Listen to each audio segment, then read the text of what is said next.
Thank you so much sir wish చేసినందుకు. And Rajasekhar Reddy sir CREDAI chairman మాట్లాడవలసిందిగా కోరుతున్నాం. అందరికి నమస్కారం. ముఖ్యంగా ఈరోజు బిజినెస్ సమ్మిట్కి వచ్చిన గౌరవనీయులు మిత్రులు దుద్దిల శ్రీధర్ బాబు గారికి, మన ఐటీ అండ్ ఇండస్ట్రీస్ మినిస్టర్ గారికి కూడా క్రెడాయి హైదరాబాద్ తరఫున, ఈవెన్ మీడియా తరఫున అందరికి కూడా నమస్కారాలు.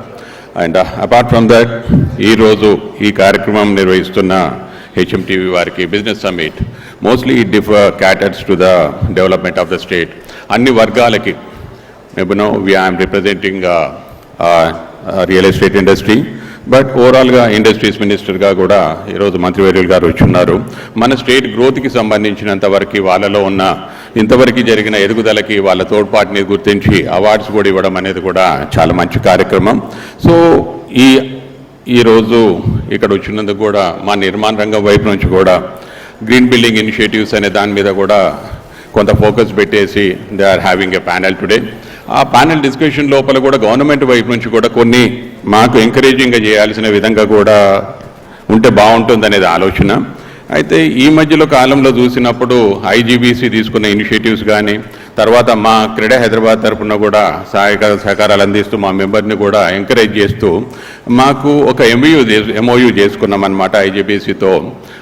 ఆల్ అవర్ మెంబర్స్, అంటే మోస్ట్లీ క్రెడాయి హైదరాబాద్కి సంబంధించిన మెంబర్స్ అందరు కూడా గ్రీన్ బిల్డింగ్స్ ఇనిషియేటివ్ని ఎంకరేజ్ చేసే విధంగా కూడా ప్రతి బిల్డింగ్స్ కొత్త ప్రాజెక్ట్స్ అన్ని కూడా చేయాలనే దాని మీద కూడా చేస్తున్నాం. లాట్ ఆఫ్ ఈవెన్ గడిచిన 5-6 సంవత్సర కాలంలో శేఖర్ రెడ్డి గారు హీ వాజ్ ఐజీబీసీ చైర్మన్గా ఉన్నప్పుడు we all together work together and maybe no ఆ రకంగా మార్పు తీసుకురాగలిగేందుకు ప్రయత్నం చేస్తున్నాము. అయితే దానికి ఇంకా ముందుకు వెళ్ళే దిశ లోపల వచ్చినప్పుడు మనకి ఎప్పుడు కూడా నిర్మాణ రంగం ఒక ఎదిగే దిశ లోపల కొంత గవర్నమెంట్ వైపు నుంచి కూడా ఇన్సెంటివ్స్ ఇస్తే బాగుంటుందనేది.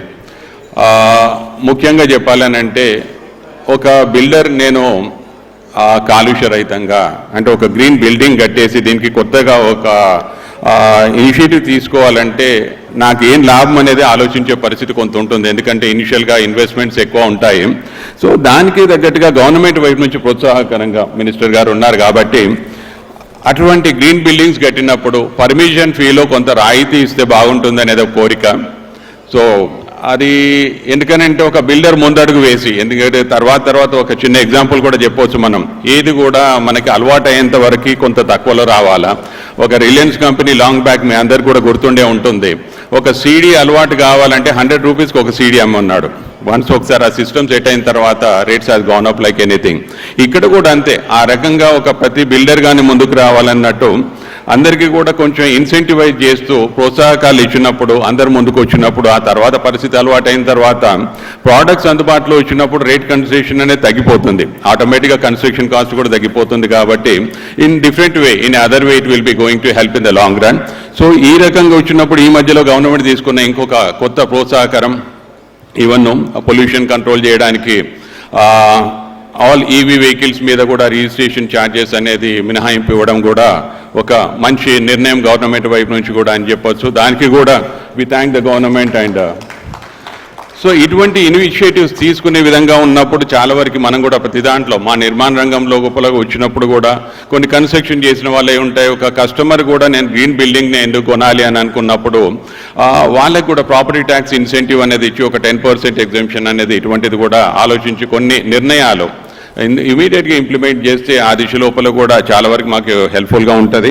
అయితే ఓవరాల్గా ఈ మధ్యలో నిర్మాణ రంగం గురించి మీడియాగా ప్లాట్ఫామ్ మీద కాబట్టి కూడా మేము కూడా కొన్ని షేర్ చేసుకోవాల్సిన పరిస్థితి. అయితే మనం గడిచిన సంవత్సర కాలం లోపల చాలా వరకు కొంత స్తబ్దత అనేది రకరకాల రూమర్స్ వస్తున్నాయన్నమాట. But we want to convey as IT minister garu is there and the way he is putting the efforts. అంటే ఈ మధ్య కాలంలో మనం చూస్తున్నాము దావోస్ ఫస్ట్ ఒక మినిస్టర్గా తను ప్రమాణ స్వీకారం చేసిన తర్వాత first meeting event to Davos. అక్కడి నుంచి మొదలైంది మనకి ఇన్వెస్ట్మెంట్స్ అనేది రావడం, ఒక 40,000 కోట్ల పైచిలకు అక్కడ ఇన్వెస్ట్మెంట్స్ రావడము. దాంతో ఇంకా ఈ మధ్యలో కూడా time to time as a minister, as IT minister and industries minister కొత్తగా ఇన్వెస్ట్మెంట్స్ అనేది వస్తున్నాయి.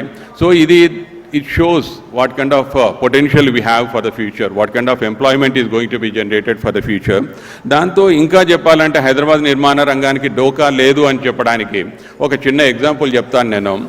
మనకి గడిచిన 3-4 సంవత్సరాల నుండి చూసుకుంటుంటే it's official figure I'm quoting, ఒక 1.5 lakh employment is being generated in the IT industry. Simple example. అది మనము ఒక 3 సంవత్సరాలకి తీసుకున్నా కూడా ఒక 4.5 లక్షల ఎంప్లాయ్మెంట్ అనేది జనరేట్ అయి ఉంటుంది. మనం సంవత్సరానికి రియల్ ఎస్టేట్ లోపల ఈ మధ్యలో ఫిగర్స్ మేము కొంచెం పెద్ద అయినా కూడా చెప్తున్నాము, ఒక సంవత్సరానికి ఒక 1 lakh యూనిట్స్ అమ్ముతున్నాం. ఆ 1 lakh లోపల ఐటీకి సంబంధించినంత వరకు ఎంప్లాయీస్ ఒక 50,000 కొన్నారు అని అనుకున్నా ఒక 3 సంవత్సరాల్లో 150,000 మందే కొనుంటారు. But still we have the potential purchasers for the future of 3 lakhs. అంటే ఈ 3 లక్షల మంది హైదరాబాద్లో ఉన్నారు. అంటే ఇల్లు అనేది కొనడానికి రియల్ ఎస్టేట్కి సంబంధించినంత వరకు ఒక రిక్వైర్మెంట్ ఉంది అనే పొటెన్షియల్ క్రియేట్ చేస్తుంది. ఇది ఒక సెగ్మెంట్ అన్నమాట. దాన్ని మించి ఈ మధ్యలో మనకు వచ్చిన ఇన్వెస్ట్మెంట్స్ లాంగ్ బ్యాక్ నుంచి కూడా వింటున్నాం, 3 లక్షల పైచీలకు ఆ ఇన్వెస్ట్మెంట్స్ అని అనౌన్స్ చేస్తున్నారు. ఆ తర్వాత ఈ మధ్యలో కూడా మినిస్టర్ గారు వచ్చిన తర్వాత కూడా ఆల్మోస్ట్ ఒక 50,000 నియర్ బై అనేది 50,000 crores నియర్ బై అనేది ఇన్వెస్ట్మెంట్స్ వచ్చున్నాయి. ఇవన్నీ కూడా ముందు గడిచే కాలంలో రాబోయే కాలం లోపల ఎటువంటి ఎంప్లాయ్మెంట్ జనరేట్ అవుతుంది అనేది కూడా మీ అందరికీ తెలుసు. అయితే ఇక్కడ ఈ పొటెన్షియల్ ఉన్నప్పుడు పాజిటివిటీ అనేది 10 మందికి చేరే విధంగా చేయాల్సిన మీడియా మన బాధ్యత. అందుకోసమని ఎప్పుడు కూడా ఒక నెగిటివిటీని పట్టుకొని ఇది చెడు అనే దానికంటే కూడా దాంట్లో ముందు తరాలకు కాబోయే మంచి ఏమున్నదనే చెప్పుకుంటూ మన తెలంగాణని, మన హైదరాబాద్ని ఇంకా ముందుకు తీసుకెళ్లే విధంగా మీ అందరి తోడ్పాటు సహాయ సహకారాలు కోరుకుంటూ ఈరోజు ఇక్కడికి పిలిచినందుకు ధన్యవాదాలు. Thank you very much.